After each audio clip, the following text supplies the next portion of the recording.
The retreat. It's strange how the mind, once you give it a few moments of quiet, can circle back to things you never thought to examine. Or maybe not strange at all. Maybe it's inevitable. The yoga retreat was supposed to be a cleanse. It's always a cleanse. At least that's how they sell it to you: detox the body, detox the mind, breathe in the fresh air, leave behind the clutter of your life. It's a packaged promise that's supposed to shine with possibility. A little weekend escape to reset your life, your thoughts. And for what? To come back feeling somehow different, better, or, more likely, worse than when you arrived? I'm sitting on the edge of a stone path that leads to the meditation hall. The air is still and thin.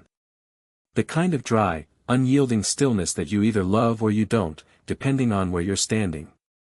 The women around me are all smiles and perfect poses, their legs folded in ways that make me wonder how they sleep at night.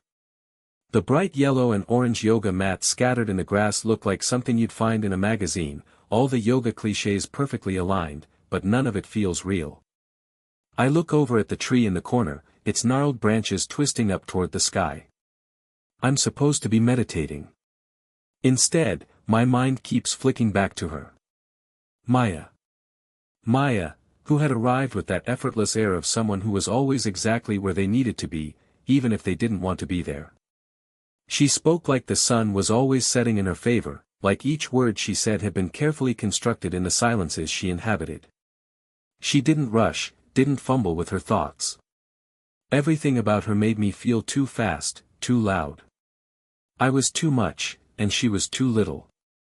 The way she moved, graceful, deliberate, as though the world could bend in her favor without her even needing to try, was something I had never mastered.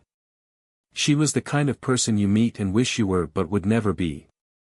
She'd come here on a whim, or maybe she hadn't come at all. I couldn't figure out which.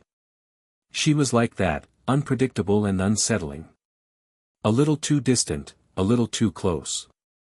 She was standing next to me in the circle of women during that first session of restorative yoga, and I had caught the slight, almost imperceptible glance she threw my way.